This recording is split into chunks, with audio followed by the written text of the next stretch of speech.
It is Sunday, December 28th, 20 in the 25, heading our way into 2026. Can you even believe it? Have a holly jolly Christmas. Hope you had a wonderful Christmas and holiday season so far. Still have New Year's Eve and New Year's Day coming up very shortly. So excited about that. We're going to have a few friends over on New Year's Eve. We had wonderful Christmas Eve tradition, Christmas Day traditions, just all kinds of good stuff. Saw a handful of Christmas movies, most all of which were wonderful. And even Lady and I, um, she convinced me to go to the movies with her yesterday to see a movie that was based on a book that she had read called The Housemaid. And it's a thriller. And I'll tell you what, I was thrilled. It was a really good movie. So I'd highly recommend that if you need something to do over the next few days. But let's just check in here.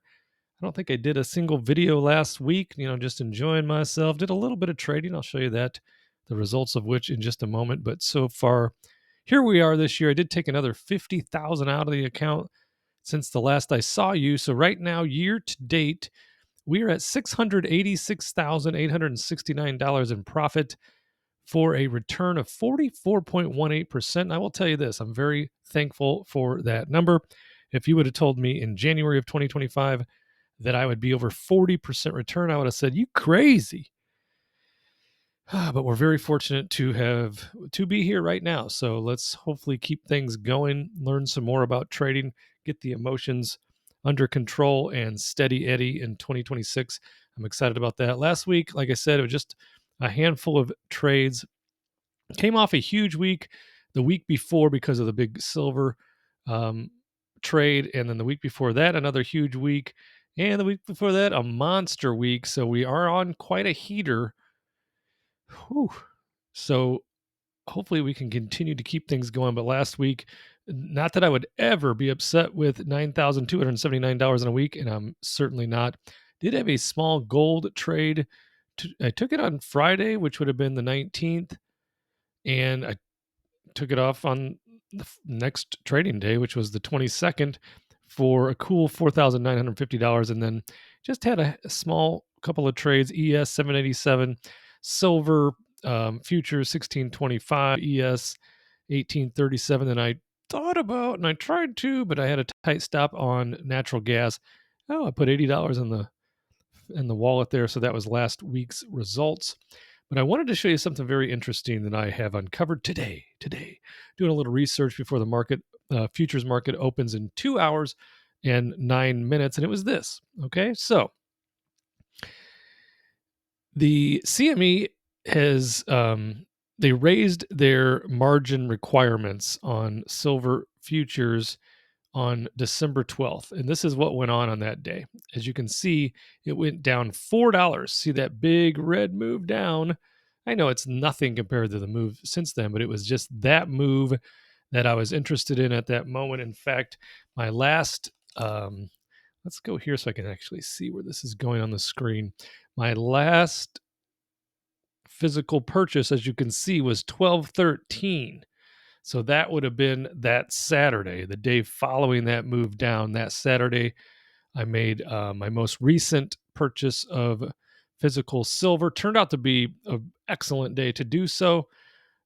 But I was wondering, was that luck or is that something to be considered? So I just started to dig in and I saw this. So previous to that, the CME also raised margin requirements on February 1st, 2021. And look at that move down. Whoop, $4 down. That's a big move when silver was only at $30 then. And then here on April 15th, 20 in the or April 15th, 20 and the 13, you can see we had the big move down, huge candle at the or wick down here.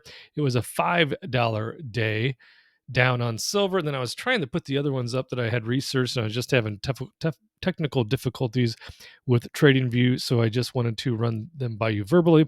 So on April 26, 2011, the margin requirement was raised on silver futures and it went down $15. Now it was a period of about 2 weeks, but that move down was just almost just a direct and then a grind down $15 in 2 weeks. That's a big move. And then on March 8th, 2008, margin requirements were raised and it was a $5 move down. Now, the reason I bring this up to you on a Sunday is that on Friday, after market hours, you know how they do, after market hours, the CME raised margin requirements again. Now, it doesn't go into effect until tomorrow, but I would anticipate that beginning in 2 hours when the silver futures market opens again, we should, based on history, see the market retreat. Now, if that is indeed the case, I'm going to be waiting to buy some more physical. I don't necessarily want to short it because it's in such a raging bull market, but if I can catch just a little bit of a short, maybe make a couple of $1,000s, I would definitely do that. If it seems to be safe, just get a piece of it, not try to time too much of it, because as you can see from the last move, which was December 12th, it did make that move down, but then look what it's done since then. Just actual anarchy, just insane moves, which would also have a tendency to tell you that we should be due not only for a drawdown, because if you look, there's only been, I mean, that was essentially the biggest drawdown in December, and only have received very small ones. And this is one I missed. I was at Meyer, wanted to load up on some calls, and I just missed it. And then it just rocketed up since then, sideways up, had a little baby move down here, which was like a what wasn't even a 1 day move. Gap, see this gap, that gap may need to be filled, and it may be filled in the next day or two, which would then line me up for some more um, call options in the SLV and also possibly AGQ. I just haven't been able to find an entry on AGQ because it's been so wacky how much it has moved, because silver is just having a good time. So I'm about to sharpen the pencil. Where are we at? Sharpen the pencil and work on my ES chart. Where are we at here? And it's just that I'd be looking for exactly that. And that is, I know that we've got a bazillion levels in here, but I would be looking for those things to go on, because I definitely feel like we're going to see some nice up moves over the next several days.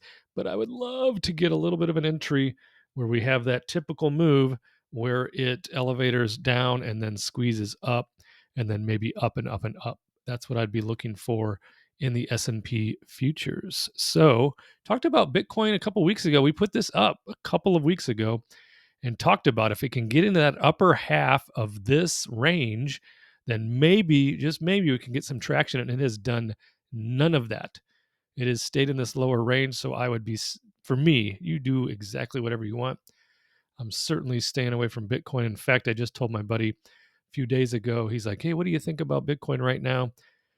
A lot of people talking about it going up soon. Well, that's what they always talk about in anything, especially Bitcoin. And I said, I know it's going to sound crazy, but I'm not looking to get involved in Bitcoin again until it's in the 50s. Hello. May not do that, but I really do feel it will, probably by summer of 26, before it starts its next bull leg up. So that'd be a beautiful entry. Get in at 50, and then it rides its way up to 150. So that's what we're thinking about today. Just wanted to run that interesting information on history with regards to margin requirements in silver and the anticipated move down today and tomorrow. Thanks for checking in. Happy holidays. I'm sure I'll be back tomorrow checking in with you, giving some update on the S&P futures, if I got any trades on, if I did anything in silver. But until then, have a wonderful rest of your Sunday. Hug the family, kiss the kids, all the good stuff. I did get a couple new black sweatshirts. Look at that, B-Bar. You have so many. Hey, a couple new black sweatshirts for the holiday season. So I'm excited about that. Like, subscribe, comment, share this video and this channel with a lovable friend, and I'll see you in the next video.